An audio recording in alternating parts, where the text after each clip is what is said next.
ٹوٹے گا۔ اور دوسری تعبیر علماء نے جو 14 صدیوں سے کی ہے، ظاہر سی بات ہے قرآن جن کو سمجھ میں آیا، جن نے سمجھایا اور اللہ کے محبوب بنے، انہی کی کتابوں سے ہم قرآن سمجھیں گے نا۔ ورنہ یہ آیت پڑھنا کہ لیس للانسان الا ما سعی، کہتے ہم نے قرآن پڑھ دیا، اس سے ثابت ہوا کہ ثواب نہیں پہنچتا، تو میں نے کہا میں نے بھی تو 28واں پارہ پڑھا، اس سے بھی پتہ چلا کہ پہنچا۔ تو خدا کا یہ کلام ہے، اس میں لڑائی تھوڑی ہے کہ ایک میں کہا نہیں پہنچا، ایک میں کہاں پہنچا۔ اب یہ تو اللہ کی باتیں دونوں جگہ درست ہے، تو دونوں اگر آپ نے مضمون حل کرنا ہے تو پہلے ایک انڈیکس بنائیے کہ اگر آپ نے اصال ثواب کا موضوع پڑھنا ہے تو اس سے متعلق جتنی آیات ہیں سب سامنے رکھیں، اور ساری آیت کو پڑھنے کے بعد پھر نظریہ قائم، ورنہ پھر یہی ٹھوکریں رکھتی رہیں گی کہ وہ اس آیت میں تو یہ لکھا ہوا، اس آیت میں تو یہ لکھا ہوا۔ تو میں نے کہا یہ اللہ کا کلام ہے، اس میں تضاد نہیں ہے، تضاد آپ کے ذہن میں ہے، سمجھنے کی کوشش کیجیے۔ 28ویں پارے میں جہاں مومنوں کی تعریف کی گئی ہے کہ وہ فوت شدہ کے لیے دعا کرتے ہیں، اور یہاں پر قرآن یہ کہہ رہا ہے کہ بندہ جو کرے گا لیس للانسان الا ما سعی، نہیں ہے انسان کے لیے کچھ بھی مگر جو اس نے خود کوشش کی ہو۔ تو میں نے کہا یہ آیت کا مفہوم اگر یہ دیا جائے کہ ثواب اور دعا نہیں پہنچتی، تو یہ دونوں آیتیں آپس میں لڑیں گی، اور وہ لڑنے سے پاک ہے۔ اللہ کے کلام میں اللہ خود فرماتا ہے اگر یہ قرآن کسی اور کا ہوتا تو اس میں اختلاف کثیر ہوتا، لیکن یہ اللہ کا کلام ہے، اس میں اختلاف نہیں، تو دونوں میں تطبیق کیسی ہوگی کہ یہ آیات مسلمانوں کے لیے ہے، وہ غیر مسلم کے لیے۔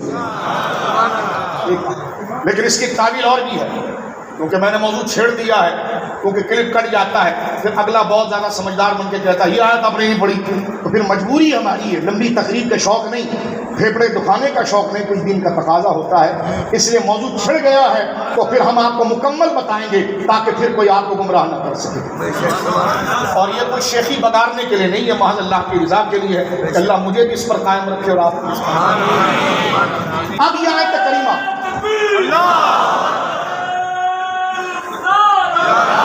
اب سن لیجیے، یہ آیت کریمہ کہ لیس للانسان الا ما سعی، نہیں ہے انسان کے لیے کوئی بھی اجر الا ما سعی، لیکن وہ جو انسان نے خود جد و جہد کی ہو۔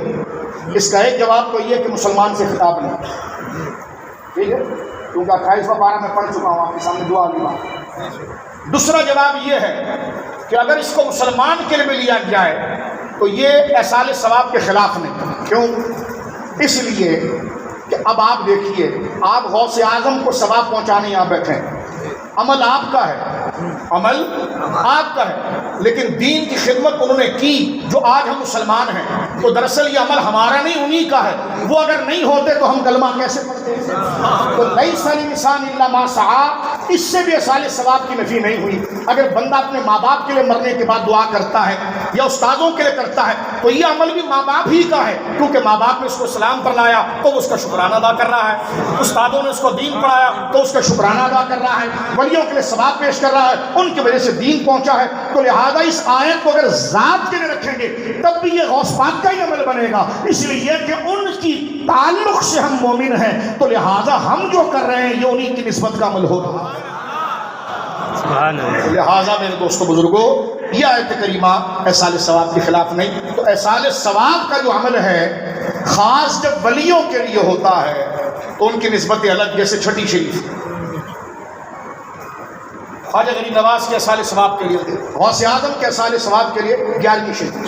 اب اس سے دو مراد ہیں۔ بعض اہل بغداد یہ کہتے ہیں کہ یہ 11 تاریخ غوث پاک کی پیدائش ہے، بعض علماء یہ بھی کہتے ہیں، بعض علماء یہ بھی کہتے ہیں کہ یہ غوث پاک کی پیدائش ہے، بعض یہ کہتے ہیں مثال ہے، اس میں پڑھنے کی ضرورت نہیں۔ اب یہ چاہے پیدائش کی تاریخ ہو تب بھی ان کی تعریف ہو سکتی ہے، ان کی شان بیان ہو سکتی ہے، چاہے یہ ان کی وفات کی تاریخ ہو تب بھی ان کی تعریف ہو سکتی ہے۔ تو ہمیں پیدائش اور وفات سے کی تاریخ سے سروکار نہیں، سروکار ہے اللہ والوں کے ذکر کرنے کا، اور اللہ والوں کا ذکر کرنا اور خاص جب غوث پاک کا کرنا ہو تو اس کا نام 11ویں ہو جاتا ہے۔ اب تاریخ سے مراد میں نے پہلے کہہ دیا، تاریخ سے وہ تاریخ مراد نہیں ہوتی ہے، موضوع اور عنوان مراد۔ لہٰذا 11ویں شریف کے حوالے سے میں نے 2-4 جملے آپ کے سامنے عرض کر دیے کہ 11ویں شریف کس کو۔ اچھا، اب میں آگے بڑھ جانا چاہتا ہوں۔ اس میں ہمارے بزرگ نے ایک بات یہ لکھی تھی کہ تصوف کیا ہے، کیونکہ موضوع ہمارے، کیونکہ سوال جو ہے وہ ہمارے موضوع سے اور ہماری تقریر سے متعلق ہے۔ تصوف کیا ہے، صوفی کس کو کہتے ہیں، بہت بنیادی سوال ہے، اور میں سلام پیش کرتا ہوں کہ ایسے اہل علم موجود ہیں جو اس بات کو سمجھنا بھی چاہتے ہیں۔ ایک دیکھیے اس کا خود لٹرلی معنی ہے، اس کا لغوی معنی ہے، اور ایک ہے اس کی اسلامی انٹرپریٹیشن، اسلامی اصطلاح۔ اسلامی اصطلاح کیا ہے؟ تصوف کا معنی، تصوف کس سبجیکٹ کا عنوان ہے؟ تصوف کس سبجیکٹ کو کہا جاتا ہے؟ صوفی اسلام میں کس علم اور کس شعبے کے ماہر کو کہا جاتا ہے؟ ذرا اس بات کو بڑی تسلی سے سنیے، یہ بہت علمی طور پر، اور اہل سنت جو سنی ہیں اور اولیاء کو ماننے والے ہیں ان کے لیے بات سمجھنا انتہائی لازم و ضروری ہے۔ دیکھیے، اللہ نے ہمیں پیدا کیا اپنی عبادت کے لیے۔ ہم اللہ کی عبادت جیسے نماز، روزہ، زکوٰۃ، حج یا کوئی بھی نیک کام جب کرتے ہیں تو کبھی کبھی ہمارے اندر ایک خرابی آ جاتی ہے کہ شکل و صورت تو ہم عبادت والی بناتے ہیں۔ جیسے نماز پڑھ رہے ہیں ہم، تو نماز کی شکل کیا ہے؟ وضو کر لو، طہارت حاصل کر لو، طہارت حاصل کر لی، وضو کر لیا، ٹھیک ہے، صاف ستھرے کپڑے پہن لیے جو اس کی شرائط ہے پوری اور جو اس کے فرائض ہیں، مسجد میں آ گئے یا جو نماز پڑھنے کا وقت ہے، جو پاک جگہ ہے وہاں نماز پڑھ لی، تو صورت عبادت کی پوری بنا لی، لیکن یہ سوچا ہی نہیں کہ کس کے آگے کھڑے ہیں، یہ کبھی گمان ہی نہیں کیا کہ کس کے پاس آئے۔ سارا ٹائم ٹوپی پہننے میں، کپڑا پہننے میں، وضو کرنے میں، جو اپنی جگہ پر انتہائی ضروری ہے، اس میں ہی لگا لیا، لیکن غور ہی نہیں کیا کہ کس کے آگے کھڑے ہیں، کس کے لیے کھڑے ہیں، کس کو سنانے آئے ہیں، کس کے پاس آئے ہیں، کون ہمیں دیکھ رہا ہے۔ تو ایک نماز کی شکل تو بن گئی لیکن اس کی روح نکل گئی۔ تصوف تو لہٰذا شریعت کے دو بنیادی شعبے ہیں، ایک ہے فقہ، ایک ہے تصوف۔ فقہ وہ شعبہ ہے جو آپ کے ظاہر کو عبادت کے مطابق کرتا ہے کہ یہ کرنا ہوگا، تصوف وہ شعبہ ہے جو آپ کی روح اور چاہت کو اللہ کی طرف لے کر جاتا ہے۔ تو لہٰذا تصوف اس شعبے کو کہتے ہیں، اس سبجیکٹ کو کہتے ہیں جو بندے کے اندر اللہ کا خوف اور اس کی عبادت کا شوق، مرنے کا یقین، اس سے ملاقات کا شوق، اور انتہائی مخلص بنا دے کہ قل ان صلاتی و نسکی و محیایا للہ رب العالمین، کہ اس کی روح سے یہ آواز آ رہی ہو کہ یا اللہ میری نماز، میرا روزہ، میری قربانی، میرا جینا، میرا مرنا سب تیرے لیے ہے۔ تو جب یہ چاہت اللہ کی عبادت کی، اللہ کی پسند کی، اللہ کے خوف کی، اس کے دیدار کی، اس سے اجر لینے کی، تو وہ شعبہ جو یہ شوق اندر سے بیدار کرتا ہے اس کو تصوف کہتے ہیں، اور ظاہری شکل جو بنا کر لاتا ہے اس کو فقہ کہتے ہیں۔ جس طرح فقہ کے 4 امام ہیں اس طرح تصوف کے بھی 4 استاد ہیں۔ توجہ ہے آپ کی؟ اس میں ایک بات چل پڑتی ہے کہ 4 سلسلے کیوں ہیں، تو اس کا جواب وہی ہے کہ فقہ کے 4 امام ہی کیوں ہیں۔ فقہ کے 4 امام ہی کیوں؟ داتا صاحب رحمۃ اللہ علیہ نے 11 سے لے کر 17 سلسلے کشف المحجوب میں ذکر کیے ہیں۔ سلسلے سے مراد کیا ہے؟ سلسلے سے مراد ہے استاذ۔ کیا ہے؟ حضور علیہ السلام۔ بڑی باریک بات کر رہا ہوں، ذرا توجہ کر رہا ہے، یہ موضوع یہاں پر حل ہو جائے، اور یہ اکثر ڈسکس نہیں ہوتا، اور یہ ضروری ہے سلسلے کو سمجھنے کے لیے کہ قادری کیا، چشتی کیا، نقشبندی کیا، سربردی کیا، غوث پاک کون ہے، غریب نواز کون ہے، حضرت شیخ عمر شہاب الدین سہرورد کون ہے، باؤلا نقشبند کون ہے۔ یہ استاذ ہیں۔ کس شعبے کے استاد ہیں؟ روحانیت کے استاد، جو بندے کی طبیعت کو راغب کرے، کس جانب راغب کرے؟ اللہ کی محبت کی طرف راغب کرے۔ فقہ کے 4 استاد ہیں، امام ابو حنیفہ، امام شافعی، امام احمد، امام مالک۔ ان کا کیا کام ہے؟ جو بندے کے ظاہر کو عین اس طرح کرے جیسا شریعت تقاضا کرتی ہے، اور یہ وہ 4 استاد ہیں جو باطن کو، انٹرنل کو، باطن کو ہمارے ایسا اللہ کا عاشق بنائے جیسے رسول اللہ چاہتے ہیں۔ اب یہ کما حقہ تعریف تو میں نے نہیں کی، جبکہ جو فقہ والے وہ ولی بھی ہیں، ٹھیک ہے، اور جو تصوف والے ہیں وہ بھی مفتی ہیں، لیکن ایک پہلے درس کے اندر میں یوں سمجھ لیجیے کہ کلاس 1 کو کیسے سمجھایا جاتا ہے، اس درس میں نے ظاہراً یہ دونوں میں فرق کیا۔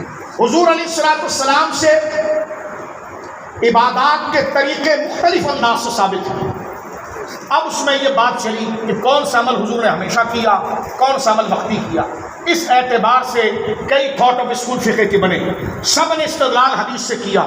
پہلے زمانے میں یہ سمجھیے کہ 4 صدی ہجری سے پہلے کوئی 85 لوگ تھے کہ جناب جو حدیثوں سے براہ راست استدلال کر کے حضور علیہ السلام کے کسی عمل کو لیتے، لیکن کوئی عمل فرض کب بنے گا، واجب کب بنے گا، سنت کب بنے گا، مستحب کب بنے گا، قانون کی زبان میں کب آئے گا، ابھی تک قانون کے وہ پرنسپل ایجاد نہیں ہوئے تھے۔ وہ پرنسپل امت کے اتفاق سے امام ابو حنیفہ نے اس کو ایجاد کیا کہ کوئی دلیل اس معیار پر آ جائے گی تو وہ فرض کہلائے گی، جو اس معیار پر آ جائے گی وہ سنت کہلائے گی، جس میں اتنا زور ہوگا وہ مستحب کہلائے گی۔ تو باقاعدہ بصورت فن کے فقہ کو جس نے مرتب کیا وہ یہ 4 ائمہ تھے، اس لیے وہ 15-20 جتنے بھی سلسلے تھے وہ ان 4 میں جمع ہو گئے۔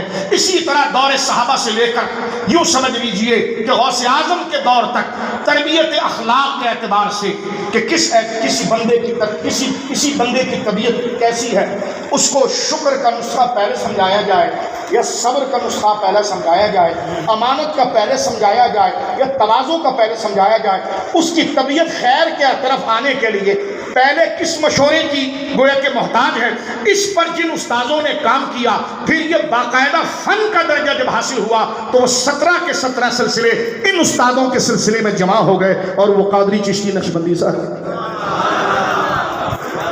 اب میں نے انتہائی اختصار سے یہ بنیادی سوال کا جواب آگے دیا۔ اب میں آگے بڑھ جانا چاہتا ہوں تصوف پر۔ تصوف کا معنی میں نے آپ کو بتا دیا، یعنی اس کا مفہوم میں نے آپ کو بتایا کہ طبیعتیں اتنی بیدار ہو جائے کہ ہر وقت خدا یاد رہے۔ کسی چیز کو کرنا ہے تو یاد رہے کہ اللہ اس کی اجازت دیتا ہے، کسی چیز کو نہیں کرنا ہے تو یاد رہے کہ اللہ اس کی اجازت دیتا ہے، کسی چیز کو کھانا ہے تو پہلے یہ یاد رہے میں جس کا بندہ ہوں وہ اس کو پسند کرتا ہے، کہ جس چیز کو نہیں کھانا پہلے یہ یاد رہے کہ میرا رب اس کو پسند کرتا ہے۔ تو یہ اللہ کی یاد کا ہمیشہ بسیرا جو دل و دماغ پر رہے، جو استاد اور جو فن دل کو اللہ کی غلامی میں اس طرح دے، اس کو صوفی اور اس شعبے اور سبجیکٹ اور تھاٹ آف اسکول کو تصوف کہا جاتا ہے۔ اب میں اس کو شرعی دلیل سے ایک جملہ عرض کر دینا چاہتا ہوں۔ ہمارے آقا نے جب دنیا سے پردہ کیا، رفیق اعلیٰ کا سفر کیا، سرکار کے دنیا سے پردہ کرنے سے اور قرآن کے مکمل ہو جانے کے بعد ایک واقعہ پیش آیا۔ یوں سمجھ لیجئے کہ سرکار کے دنیا سے پردہ فرمانے سے، رفیق اعلیٰ کا سفر کرنے سے اور اپنی مزار مقدسہ میں تشریف لے جانے سے تقریباً 7 دن پہلے، کتنے؟ بعض علماء نے 7 لکھا ہے، بعض نے اس سے تھوڑا زیادہ بھی لکھا ہے۔ ایک بڑی مشہور ہے حدیث کی کتابوں میں ایک حدیث بڑی مشہور ہے جسے حدیث جبرائیل کہا جاتا ہے۔ حدیث دراصل وہ حدیث اتنی معنی خیز ہے کہ اس کو نام دے دیا ہے خصوصی طور پر تاکہ اس کو سمجھنا ہو، تو ایک ٹائٹل نیم اس کو، جیسا حدیث نیت ہے تو حدیث جبرائیل، کہ جبریل حضور علیہ السلام کے پاس آئے تھے انسانی شکل کے اندر، اور انہیں حضور سے 5 سوالات اور سرکار نے ان 5 سوالات کے جوابات دیے۔ ایمان کیا ہے یا رسول اللہ؟ اسلام کیا ہے یا رسول اللہ؟ یہ حضور سے انہوں نے پوچھا۔ احسان کیا ہے یا رسول اللہ؟ قیامت کب آئے گی؟ اس کی نشانیاں کیا ہے؟ ٹھیک ہے، یہ ساری باتیں حضرت جبریل نے حضور سے پوچھی تھی سرکار کے دنیا سے ظاہراً رخصت ہونے سے 7 دن کے قریب پہلے۔ توجہ ہے، جاگ رہے ہو؟ قیمتی بات، ایسا نہ ہو کہ کھیر بنا کے کسی اور رکھنے والی ڈالیے نا، قیمتی بات، توجہ سے چہروں پر خاموش رہیے لیکن چہروں پر یہ تازگی رکھیے کہ اردو زبان آپ سمجھ رہے ہیں۔ موضوع تو میرا کچھ اور تھا لیکن سوال پوچھا گیا تو یہ اہم ترین سوال تھا، یہ بیسک ہے ہمارے سبجیکٹ کی، لہٰذا ہر مسلمان کو یہ بیسک معلوم ہونی چاہیے۔ اگر وہ قادری ہے، ولیوں کا ماننے والا ہے، تو اس کو یہ بیسک معلوم ہونی چاہیے۔ اب میں عرض کر رہا ہوں، سرکار حضرت عمر کہتے ہیں ایک دن ایسا ہوا کہ حضور تشریف فرما تھے اور حضور کے بیٹھنے کا اسٹائل اور ادائیں ایسی تھی جیسے ہم نماز میں تحیات پڑھتے ہیں۔ نماز میں جب تحیات پڑھتے ہیں، جاگ رہے ہیں، تحیات پڑھتے ہیں تو ہماری پوزیشن کیا ہوتی ہے، اس طرح حضور سید عالم اکثر بیٹھا کرتے۔ سرکار کریم تشریف فرما ہے، حضرت عمر کہتے ہیں ایک بندہ آیا نوجوان سا، نہ وہ مدینے کا تھا ورنہ ہم پہچان لیتے، اگر وہ مسافر بھی تھا تو بھائی اس کے بدن پر کپڑے اتنے صاف، زلفیں اتنی چمک رہی ہے، ایسا لگ رہا ہے جیسے نہا دھو کے تر و تازہ تیل لگا کر آیا ہے، زلفوں پر تیل لگایا ہوا ہے، داڑھی پر تیل لگایا ہوا ہے. اگر یہ مسافر ہے تو چہرے پر تھکن ہونی چاہیے، گرد و غبار ہونا چاہیے، کپڑوں پر میل و کچیل ہونی چاہیے، لیکن کپڑے ایسے جیسے ابھی اس نے دھو کر پہنے ہیں. سبحان اللہ. اور چہرہ اس کا بالکل چمک رہا ہے جیسے جناب وہ منہ دھو کر تر و تازہ غسل کر کے آیا. حضرت عمر کہتے ہیں ہم بڑے حیران ہیں کہ یہ بندہ کون ہے، مدینے کا تو ہے نہیں، اور اگر مسافر ہے تو اس کی پوزیشن کیسی ہے؟ انسانی شکل میں آئے. وہ تھے حضرت جبرائیل. اللہ اس میں پھنسا ہوا ہے کہ نور جو بشر نہیں بن سکتا. میں نے کہا وہاں تو بند کرا دیں. اللہ اللہ. کہتے ہیں لیکن، میں نے کہا لیکن چھوڑو، قاعدہ تو ٹوٹ گیا. وہ لیکن چھوڑو، اب یہ دلالت قطعی نہیں، اب وہ چھوڑو ساری چیز. قاعدہ تو ٹوٹ گیا کہ نور بشر بن سکتا ہے. حضرت جبرائیل نیرے نور تھے. اب حضرت عمر ان کو دیکھتے ہیں کیونکہ حضرت جبرائیل اکثر ایک صحابی کی شکل میں آتے تھے جن کا نام تھا دحیہ کلبی. وہ بڑے حسین تھے، لیکن آج ان کی شکل میں نہیں آئے. اس لیے تو حضرت عمر کہہ رہے ہیں کہ میں نے پہچانا ہی نہیں.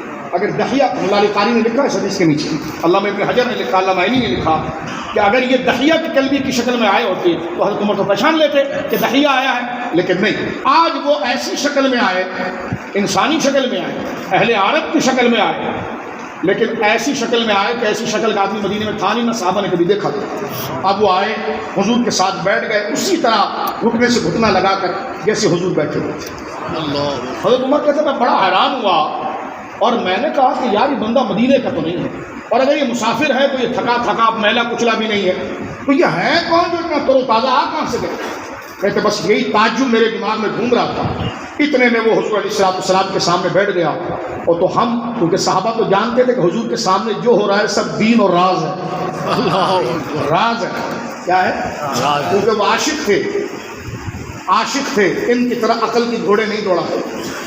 وہ سر تسلیم کو خم کرنے والے تھے اور کہتے تھے کہ طیبہ نہ صحیح افضل، مکہ ہی بڑا زاہد، ہم عشق کے بندے ہیں کیوں بات بڑھائی. حضرت عمر کہتے ہیں ہم بھی دیکھ رہے تھے کہ راز کھلے گا کیا. روایت بالمعنی.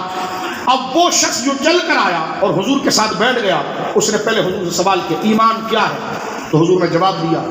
تو آگے سے وہ کہتا ہے آپ نے ٹھیک کہا. پھر پوچھتا اسلام کیا ہے، حضور نے جواب دیا. حضور نے جب جواب دیا اس نے کہا جی آپ نے ٹھیک کہا. حضرت عمر کہتے ہیں بڑی عجیب بات ہے، سوال بھی کرتا ہے پھر تصدیق بھی کرتا ہے. اگر سوال کیا ہے تو سوال تو وہ کرتا ہے جس کو پتہ نہ ہو، لیکن جب حضور جواب دیتے ہیں تو کہتا ہے آپ نے بالکل ٹھیک کہا. اس کا مطلب جواب آتا تھا اسے. حضرت عمر کہتے ہیں ایک تو اچنبے کی بات یہ تھی کہ یہ ہے کون، اور دوسرا یہ کہ سوال بھی کرتا ہے اور حضور کے جواب کی تصدیق بھی کرتا ہے. توجہ ہے. اس میں سے میرے بزرگ دوستوں جو بھائی نے پرچی دی اس کا ایک سوال ہے. اس میں سے ایک سوال پوچھا مل احسان، مل ایمان، مل اسلام. اس میں سے ایک سوال پوچھا مل احسان. آپ کہتے ہیں نا احسان، احسان کر دیا، احسان کرو، احسان، وہی الف حلوے والی خاص سین الف نون.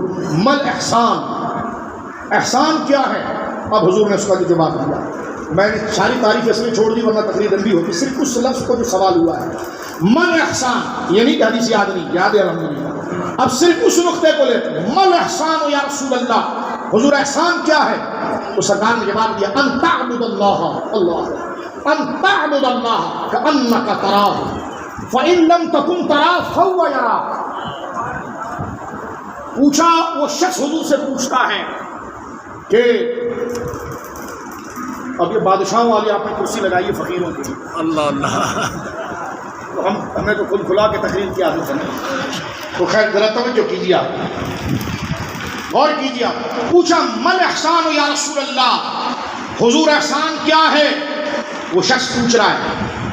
چہرہ ایسا نہیں بنانا کہ پیچھے کی بات بھول گئے، چہرہ تازہ رکھنا، کنٹینیو رہنا. سبحان اللہ. کہ امی نے دودھ لینے بھیجا تھا اور علامہ صاحب نے یہاں بٹھا دیا. سبحان اللہ. آئے دین سننے کے لیے. ماشاءاللہ.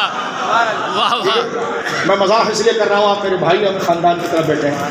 ایک تازگی رہے کیونکہ یہ لمحے زندگی میں بار بار نہیں. آج وہ ساری باتیں سن کے اٹھیں گے اور سینہ اٹھا کر چلیں گے کہ مولا تیرا شکر ہے تمہیں سنی بنایا. سبحان اللہ. پوچھتا ہے وہ آدمی جیسے حضرت عمر کہتے ہیں کہ نہ وہ مدینے کا تھا اور مسافر بھی بڑا عجب تھا کہ تر و تازہ تھا. پوچھتا ہے مل احسان، یا رسول اللہ احسان کیا ہے؟ سرکار اس کا جواب کیا دیتے ہیں؟ احسان کیا ہے؟ حضور کہتے ہیں احسان یہ احسان ایک خوبی ہے، احسان ایک خوبی ہے دل کی۔ احسان اردو سمجھ رہے ہیں آپ؟ ہماری تو مادری زبان بھی اردو ہے، لیکن پھر بھی آپ کے سامنے اتنی شائستہ اردو بولتے ہیں، آپ سمجھیں توجہ ہے۔ مل احسان، حضور احسان کیا ہے؟ حضور کہتے ہیں اس بندے سے ان تعبد اللہ، احسان ایک خوبی ہے، ایک کمال ہے، ایک وصف ہے، ایک شوق ہے جو دل میں پیدا ہوتا ہے۔ کیسا؟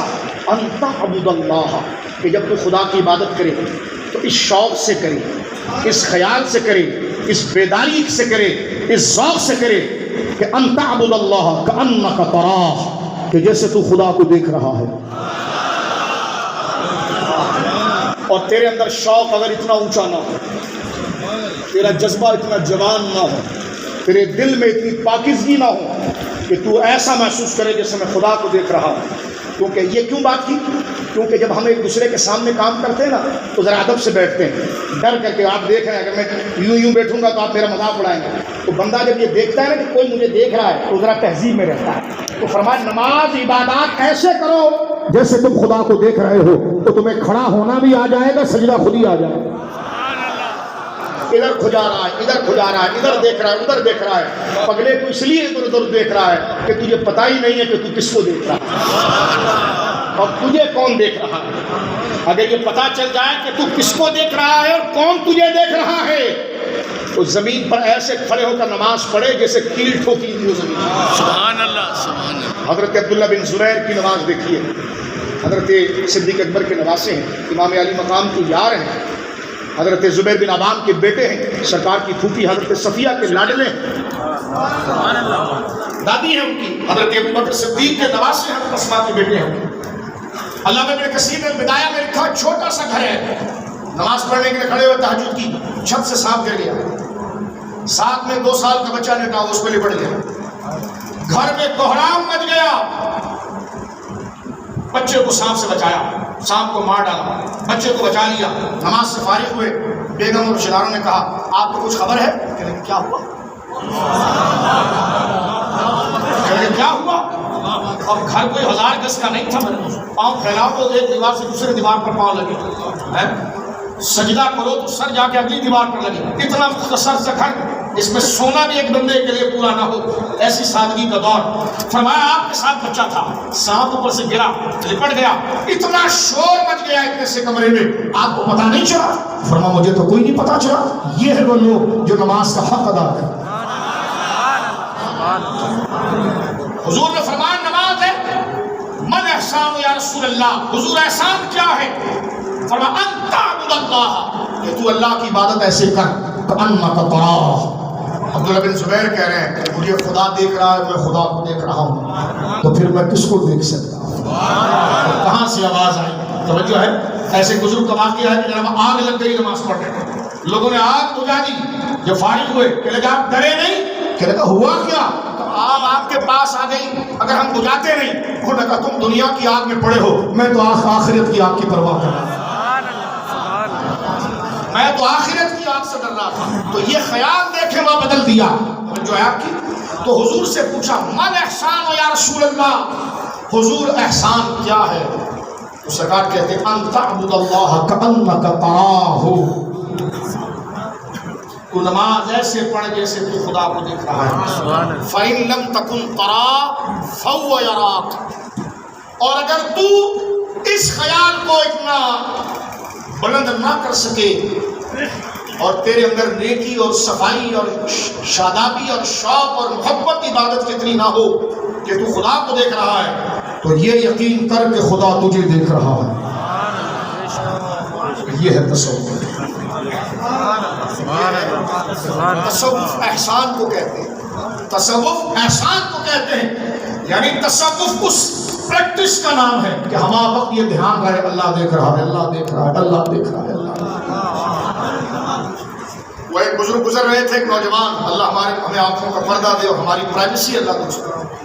یہ موبائل اللہ کی نعمت ہے اور یہ شیطان بھی، اس سے پوری دنیا کی خیر بھی تلاش کر سکتے ہو، خود کو برباد بھی کر سکتے ہو، جیسے چھری بندہ خود کو مار دے، معاذ اللہ خدا نہ کرے، یا سبزی کاٹے اور اپنے کام نکالے، اللہ ہماری پرائیویسی درست کرے، تنہائی اللہ ہماری درست کرے۔ ایک بزرگ کے بارے میں محمد غزالی علیہ رحمت اور دیگر بزرگوں نے لکھا کہ ایک نوجوان کسی عورت کو دیکھ رہا تھا، اللہ اکبر، اور آنکھوں کا گناہ اللہ اس سے محفوظ فرمائے، مرتبہ ایمان نہیں رہتا، اور کیونکہ آنکھ جو ہے وہ دل کا چمچہ ہے، یہیں سے بات جاتی ہے۔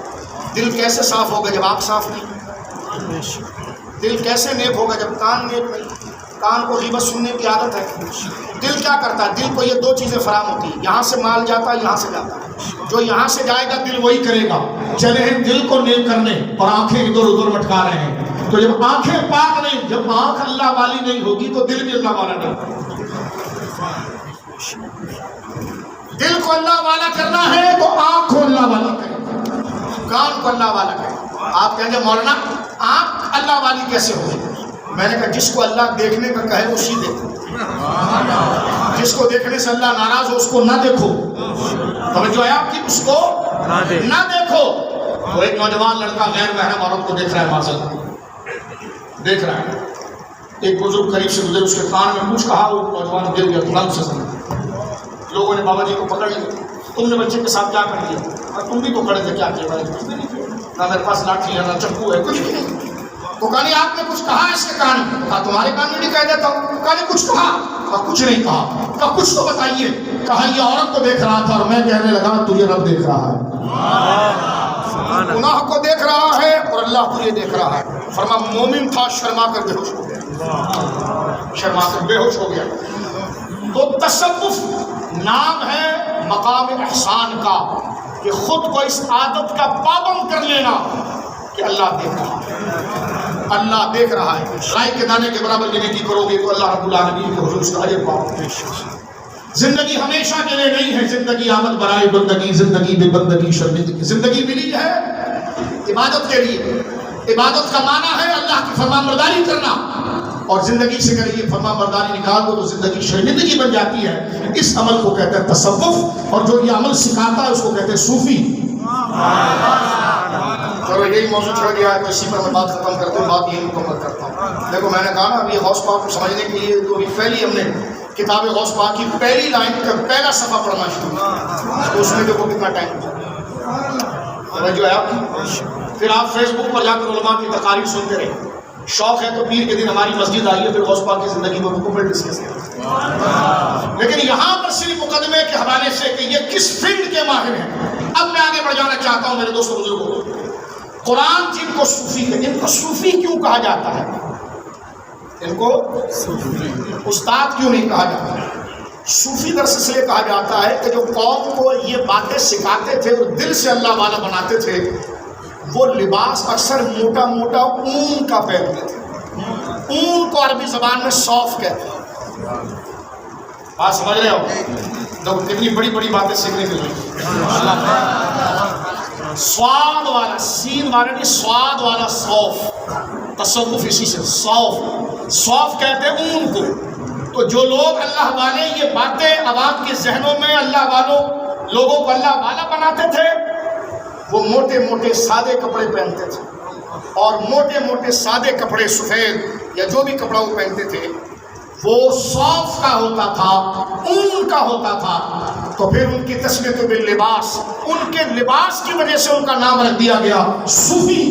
سبحان اللہ، کیا نام رکھ دیا گیا؟ صوفی۔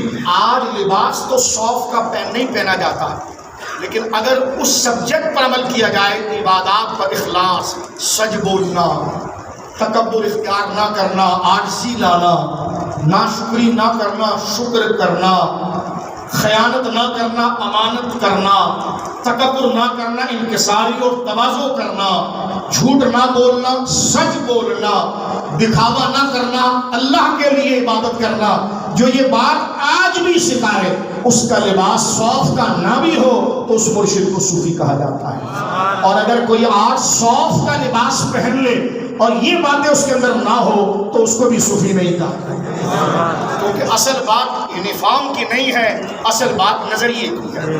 بات سمجھ گئے؟ اب اس سے آخری بات جو میں آپ سے کرنا چاہتا ہوں، جو انتہائی اہم ترین ہے، قرآن کریم میں، اور انہی صوفیوں کو ولی کہا جاتا ہے، انہی کو اولیاء کہا جاتا ہے، انہی کو صوفیہ کہا جاتا ہے، انہی کو اولیاء کہا جاتا ہے۔ کچھ سننا چاہتے ہیں مزید؟ توجہ ہے۔ صوفی کا معنی میں نے لغوی بھی بتا دیا، اور شرعی طور پر کن کو کہا جاتا ہے وہ حدیث سے بھی میں نے آپ کو بتا دیا۔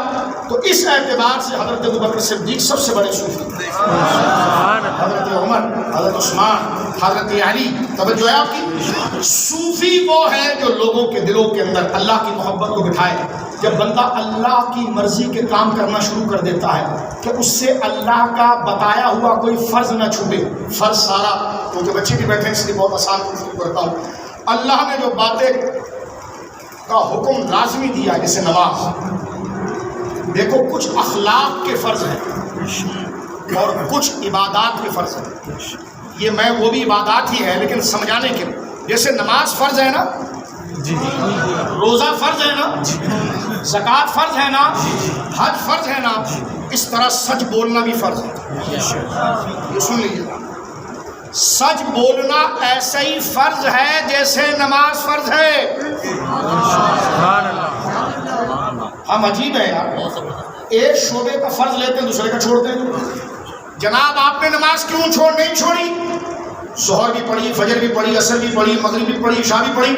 شاہ صاحب کیا بات کر رہے ہیں، نماز فرض ہے۔ میں نے کہا اگر نہیں پڑھو گے تو کیا ہوگا؟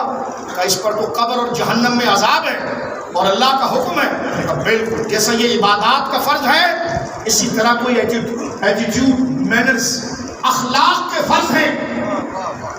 شعبے میں فرق ہے، حکم دونوں کا ایک ہی وزن کا ہے۔ جیسے نماز کو چھوڑنے سے جہنم کا عذاب ہے، اسی طرح سچ بولنا چھوڑنا پر بھی جہنم کا عذاب ہے۔ لہذا ولی وہ ہوتا ہے جو ہر شعبے کے فرض کو ایک درجے میں رکھ کر عمل کرے۔ فجر کا ٹائم ہوا تو فجر کا فرض ادا کرے، جب اخلاق کا ہوا تو جس طرح شرم، یعنی بے حیائی کے کام نہ کرنا، شرم کرنا، یہ بھی فرض ہے۔ تکبر نہ کرنا، عاجزی کرنا، یہ بھی فرض ہے۔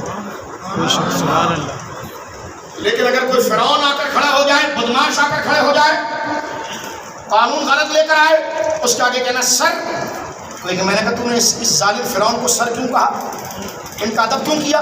شاہ صاحب آپ ہی تو تقریر کر رہے تھے، عاجزی کرنی چاہیے۔ میں نے کہا عاجزی فرعونوں کے سامنے نہیں ہوتی، فرعونوں کے سامنے آنکھوں میں آنکھیں ملانا رب کو سب سے پسند ہے۔ عاجزی وہاں ہوتی ہے جہاں اللہ کا دین والا ہو، جہاں اللہ کا دشمن ہو اس کے آگے آستین چڑھانا فرض ہوتا ہے، وہ جو ہے، اور جہاں اللہ والے ہوں وہاں پلکیں جھکانا فرض ہوتا ہے۔ لہٰذا مظلوم کے آگے سر جھکایا جائے گا، اور ظالم اور بدماش اور ملعون و غدار سیاستدان جو اپنی عزت کو نبی کی عزت کے برابر بنا کر پورے ملک کو تہس نہس کرنے پر آ گئے، ان شیطانوں کی آنکھوں میں آنکھیں ڈال کر بات کرنا یہ فرض ہے۔ غوث پاک ایسا ولی نہیں تھا کہ جو گدی پر بیٹھے رہ گئے، غوث پاک زندگی کے ہر فرض کو ادا کرتے تھے۔ جہاں نماز کو ادا کیا، جہاں سچ بولا، وہی غوث پاک وہ نہیں ہمارا موضوع نہیں ہے، سیاست ہمارا موضوع نہیں ہے۔ میں نے کہا تو پیر نہیں ہے بیٹا، تو پیر منگل بدھ جمعرات ہے۔ ہنسنا نہیں، تو مسجد میں ہنستے نہیں، یہ طارق جمیل کی تقریر نہیں ہو رہی، الیاس اللہ، ہم شیطانوں والے نہیں ہیں، ہم رحمان۔ وہ شیطان ہے، کبھی کسی کی چارپائی پر، کبھی کسی کی چارپائی پر۔ ہم غوث پاک کے مرید، حالات جیسے بھی ہو بات حق کرتے۔ وہ رائے ہے جو مسجدوں میں ہنستے ہیں، آپ تو غوث پاک کے غلام ہیں۔ مسجد میں ہنسنا حرام۔ وہ خبیث کو بولتا اللہ نے گانا گایا، اور تبلیغی جماعت والوں کو تمہارا مفتی ہے جو خدا، اللہ نے یہ فرمایا وما قدر اللہ کا قدر، ہائے ہائے، کوئی ایسا ہے جو اللہ کی عزت ایسے کرے جیسے کرنے کا حق ہے؟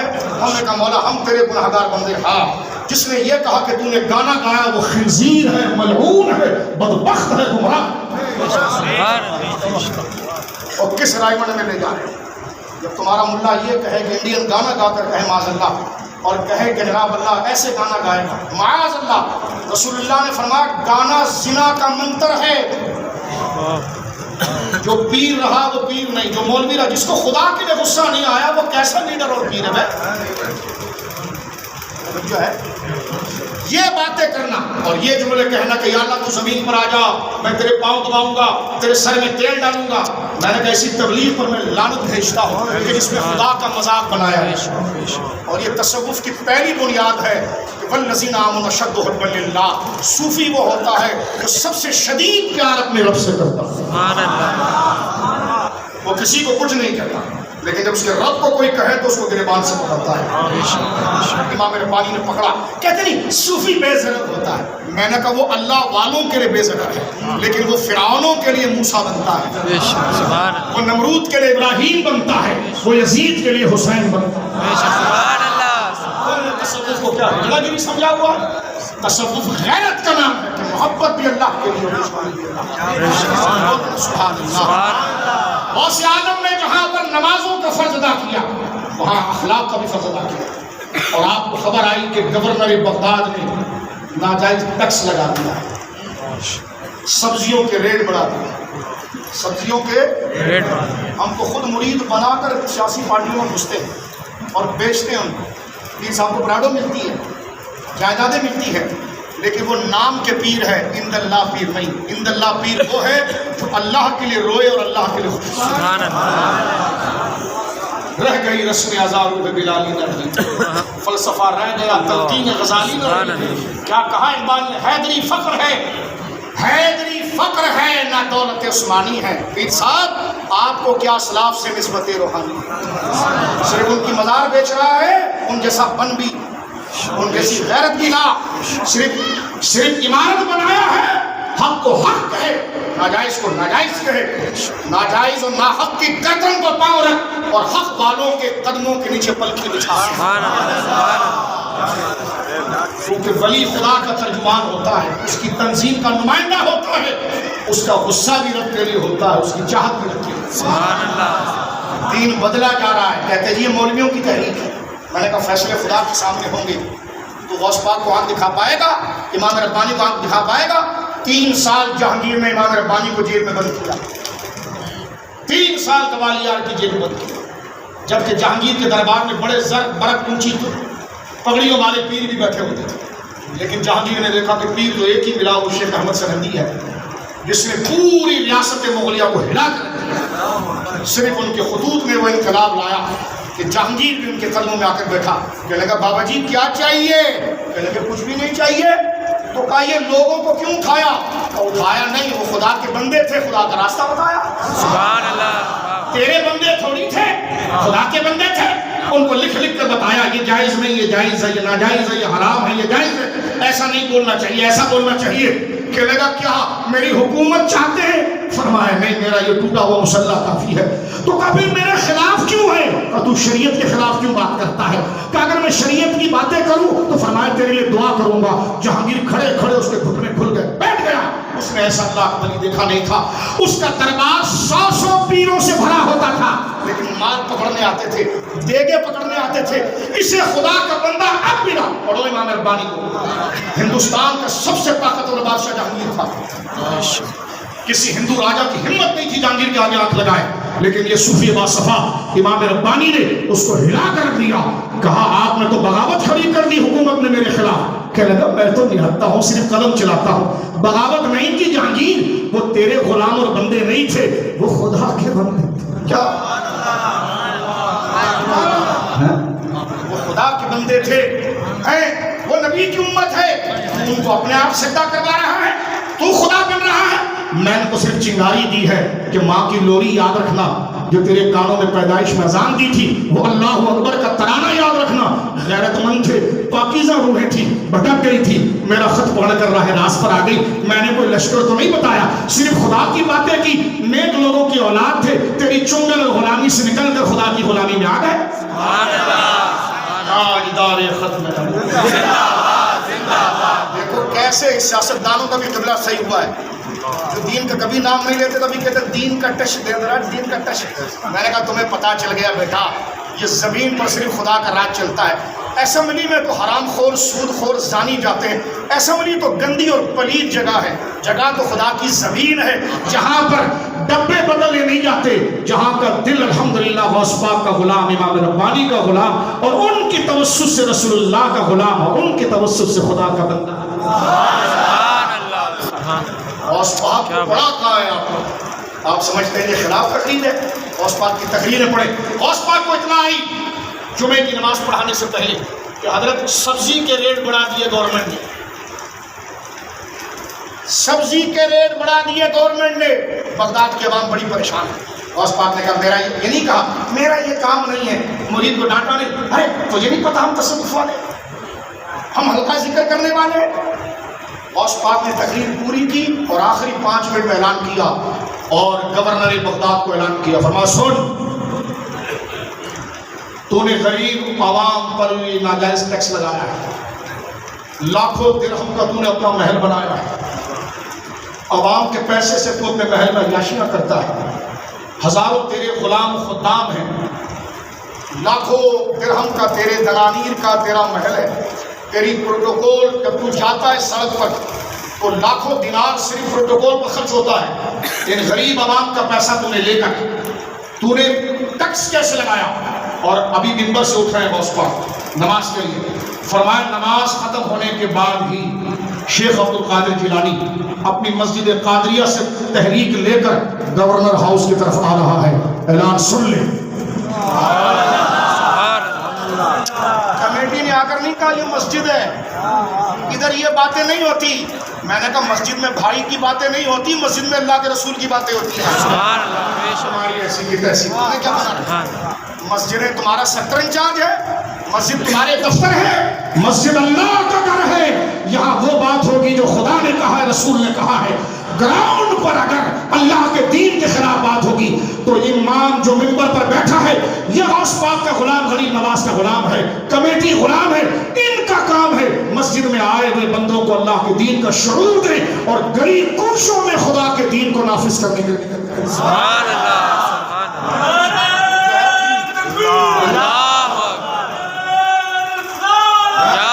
غوث پاک نے یہ نہیں کہا ارے نہیں جمعہ کا دن ہے ابھی فاتحہ ہوگا، دیگیں ٹھنڈی ہو جائے گی، دیگ ٹھنڈی ہو جائے گی، لنگر کا ٹائم ہے، دیگوں کے جائز ہونے کے الحمدللہ ہم قائل ہیں، اسی کو کھا کر الحمدللہ بڑے ہوئے، اس کی توہین نہیں کر رہے، تیرے ڈرامہ بازی کی توہین کر رہے ہیں۔ جی جی، ہم تو ہمارے تو روئے روئے لنگر کے، اس سے در سے سک سے ہے مجھ کو نسبت، میری گردن میں بھی ہے دل کا ڈورا، جمیل قادری 100 جان سے قربان مرشد پر، بنایا جس نے مجھ جیسے کو بندہ غوث اعظم۔ مین چیز ہے پیر کیوں ہوتا ہے؟ پیر باورچی ہوتا ہے، پیر ہوٹل والا ہوتا ہے، پیر خدا کا نمائندہ ہوتا ہے، خدا کے دین کو ضرورت پڑے گی وہی گلی اس کا آستانہ بنے گا۔ آستانہ کسی عمارت کا نام نہیں، اس کے نظریے کا نام ہے۔ کبھی جیل آستانہ بن جاتی ہے، کبھی روڑوں پر بیٹھنا آستانہ بن جاتا ہے، کبھی روڑوں پر نکلنا آستانہ بن جاتا ہے۔ حضرت غوث اعظم نے فرمایا، فقیر عبد القادر یہ کہتا ہے رضی اللہ تعالیٰ، آپ نے جو فرمایا جمعے کی نماز کے بعد یہ پورا مجمع گورنر ہاؤس کی طرف جائے گا اور گورنر ہاؤس کو بتائے گا کہ شیخ عبد القادر زندہ ہے اور خدا کے بندوں پر ظلم کیسے۔ نماز ختم نہیں ہوئی، گورنر نے حکم جاری کر دیا، ٹیکس واپس لے لیا۔ سبحان اللہ، سبحان اللہ۔ آج کس پیر نے عوام کے لیے آواز اٹھائی؟ میں کچھ نہیں کہتا، قبر میں وہ غوث پاک کے لیے تیار ہو گئے۔ وہ بیعتیں خود تمہاری نہیں رہی ہیں، حضرت کے ساتھ بیعتیں نہیں رہی ہیں، آگے بیعت کیا کرو گے؟ بیعت کوئی لوہے کی زنجیر نہیں ہوتی، بیعت ایک ایگریمنٹ ہے جو پیر سے کرتے ہیں، ہم وعدہ کرتے ہیں، تقریر ختم کر رہا ہوں، جھوٹ نہیں بولوں گا، وعدہ کرتا ہوں نماز نہیں چھوڑوں گا، وعدہ کرتا ہوں کفر نہیں کروں گا، وعدہ کرتا ہوں شرک نہیں کروں گا، وعدہ کرتا ہوں اسلام کی دوست ہمیشہ، وعدہ کرتا ہوں بدمذہبوں کے ساتھ نہیں بیٹھوں گا، وعدہ کرتا ہوں بدمذہبوں سے محبت نہیں کروں گا، یعنی تمام چیزیں اخلاص سے دل کے ساتھ۔ وعدہ کرتا ہوں کہ بدمذہبوں سے دلی محبت نہیں کروں گا، وعدہ کرتا ہوں اس کے مشن کا ساتھ نہیں دوں گا، تم تو ایک ایک رافضی کی ویلفیئر کے لیے ایک بوری کے لیے اس کے آگے کھڑے ہوتے اور پھر بیعت کرتے ہو. تو بیعت ٹوپی پگڑی کا نام نہیں، اس نظریے کا نام ہے. اگر وہ ایگریمنٹ ٹوٹ گیا تو یہ خود جب مرید نہیں رہا تو آگے کس کو مرید بنائے گا؟ یہاں سے خود شارٹ سرکٹ ہو گیا تو آگے بلب کیسے چلے گا؟ تو بیعت ہے ارادے کا نام. یہ بہت جیسے ایمان، دیکھو ایمان کیا ہے؟ جیسے زبان سے ہے اللہ ایک ہے، اس کا کوئی شریک نہیں، یہ پاک اللہ کے رسول ہے، خاتم النبیین ہے، آخرت پر ایمان. ٹھیک ہے، اسلام اور ایمان کے خلاف ایک جملہ بھی منہ سے نکلا تو بندہ گیا. اب آپ کی مرضی ہے کہ عقیدے پر ڈٹ کر اس چیز کو لوہے کی دیوار بنا دیں یا نہ بنائے. یہی بیعت ہے. بیعت ایگریمنٹ ہوتا ہے، عہد ہوتا ہے. جب تک ان باتوں پر ہے تو تو اس کا مرید ہے اور یہ تیرا مرید ہے. جب اس بات سے ہٹا تو تو خود اس کا مرید نہیں رہا تو آگے تیرا مرید کیسے ہوگا؟ جو ہے اس لیے بات کو سمیٹ رہا ہوں میرے دوستوں بزرگوں. اس لیے پیری مریدی کے بارے میں حضرت خواجہ نظام الدین اولیاء نے یہ بات فرمائی کہ اگر کسی کو اپنے زمانے میں پیر نہ ملے کہ جو اسے اللہ تک پہنچائے تو اسے چاہیے کہ داتا صاحب کی کتاب کشف المحجوب کو پیر بنا دے. کیونکہ پیر کا مقصد ہوتا ہے تعلیم. بیعت کا مطلب ہے، بیعت بیچنا تو ہے نا عثمانی میں نہیں جاتے. بیعت کا معنی ہے گیدرنگ کا ہونا، اس کی صحبت ملنا، اس کے ساتھ گیٹ ٹو گیٹ ہونا، اس کے ساتھ بیٹھنا، اس کی تعلیم کا ملنا. اگر پیر آپ جس کے ہاتھ جس سے مرید ہوئے، پہلی بات تو وہ جو غوث اعظم والی مریدی ہے جو غوث پاک اپنے پیر صاحب سے ہوئے، وہ تو پیری مریدی اب مفقود ہے. ہماری پیری مریدی صرف توبہ والی ہے. یہ سنی، یہ غلط کورس ہے. ہماری پیری مریدی صرف توبہ والی ہے. اس میں ضروری ہے کہ جس کو آپ نے مرشد بنایا ہے اس سے اگر آپ کی ملاقات نہیں ہوتی ان کی مصروفیت کی وجہ سے یا ان کے مشاغل کی وجہ سے، تو ان کی کوئی کتاب ہوگی، ان کا کوئی درس ہوگا، ان کی کوئی تلقین ہوگی، اس سے مسلسل جڑے رہیے. یا تو فزیکل طور پر اس کے پاس بیٹھ کر نصیحت لیں اگر وہ مصروف ہو جائے اور آپ کو ان سے فزیکل عملی طور پر بیٹھنے کا ٹائم نہ ملے تو ان کی خط ہوگا، خط و کتابت ان سے رہے، کوئی کتاب رہے، حالات جو آپ کو ضرورت ہے اس اعتبار سے ان کا درس و تقریر ہو تو اسی کے ساتھ آپ استفادہ کرتے رہیں گے. یہی پیری مریدی کا مقصد ہے. جو ہے یہی پیری مریدی کا مقصد ہے. بات کو ختم کرتے ہیں میرے دوستوں. سورہ یونس میں اللہ نے فرمایا الا ان اولیاء اللہ لا خوف علیہم ولا هم يحزنون. خبردار جو میرے اولیاء ہیں ان پر نہ کوئی خوف ہے اور نہ وہ غمگین ہیں. جو ہے میرے جو اولیاء ہیں ان پر نہ کوئی خوف ہے نہ وہ غمگین ہوں گے. اولیاء کہتے ہیں ولی کو، ولی کی جمع ہے اولیاء، اور ولی کہتے ہیں قریب کو، ولی کہتے ہیں دوست کو. بات ختم ہو رہی ہے. ساری بات میں نے تصوف کا معنی بتا دیا، بیسک بتا دی. اس بیسک کے بعد اب غوث پاک کی کرامت کو آپ نے پڑھنا ہے. اس کے ساتھ غوث پاک پہلے اس مشن اور سبجیکٹ کو آپ نے سمجھنا ہے میرے دوستوں. اللہ کہتا ہے خبردار الا ان اولیاء اللہ، خبردار جو میرے اولیاء ہیں. کیا شان ہے ولی؟ پیدا ان کو خود کرتا ہے، شان خود دیتا ہے، تعریف بھی خود کرتا ہے. کوئی باہر کھڑے ہو کر کہہ لو یہ اللہ کے گھر میں، اللہ کے گھر میں ولیوں کی تعریف کر رہے ہیں، تو میں نے کہا کوئی صلاحیت ہی نہیں کہ تیری کرتے. میں نے کہا جب قرآن میں اللہ ان کی تعریف خود کرے. توجہ ہے، پیدا رب نے ان کو خود کیا، خالق وہی ہے، ولایت خود دی، محبت کا صحرا خود رکھا اور ان کی واہ واہ بھی خدا. اور کیسی تعریف کرتا ہے، اس سے بڑی کوئی تعریف ہوگی. فرمایا سن لو جو میرے ولی ہیں نا ان کو قیامت کے دن نہ کوئی خوف ہوگا نہ غم ہوگا، جبکہ سب سے بڑا خوف کا دن ہے. سمجھے آپ، قیامت کا نام آتا ہے تو روم کے خوف سے کھڑے ہو جاتے ہیں، لیکن اللہ فرماتا ہے وہ ڈراؤنا دن، خوف کا دن، لیکن جو میرے محبوب ہیں انہیں کوئی خوف نہیں ہوگا اور نہ وہ غمگین ہوں گے. مولا یہ شان تو نے ان کو دی ہے. یہ کون لوگ ہیں؟ تیرے ولی کون ہوتے ہیں؟ فرمایا الذین آمنوا وکانوا یتقون. وہ مومن ہوتے ہیں اور پرہیزگار ہوتے ہیں. سبحان اللہ. اس کا سادہ ترجمہ یہ ہوگا وہ اہل سنت. سبحان اللہ. جو سنی نہیں وہ پیر نہیں. اہل سنت وہ کیا ہوتے ہیں؟ بولیے. اور اہل سنت کی آسان تعریف کیا ہے؟ جو امام احمد رضا کی تعلیمات پر چلے، جو شاہ عبدالحق محدث دہلوی کی تعلیمات پر چلے، جو حضرت امام ربانی کی تعلیمات پر چلے، جو غوث اعظم کی تعلیمات پر چلے۔ آپ کہیں گے اتنی کتابیں تو میں نہیں پڑھ سکتا، آپ نے اتنے لوگوں کا نام لے لیا، شاہ صاحب ایک کتاب بتائیے جس میں سب کی بات آ جائے۔ میں نے کہا پھر امام احمد رضا کو پڑھیں۔ امام احمد رضا کو ان کے برابر نہیں کرتے معاذ اللہ، آسان فارمولہ دیتے ہیں کہ ان کو اکیلا پڑھ لے تو سب کو پڑھ لے گا، اس لیے کہ جو ساری لہریں آ رہی ہیں وہ ایک جگہ جمع ہوتی ہیں اور اس شخصیت کو احمد رضا کہا جاتا ہے۔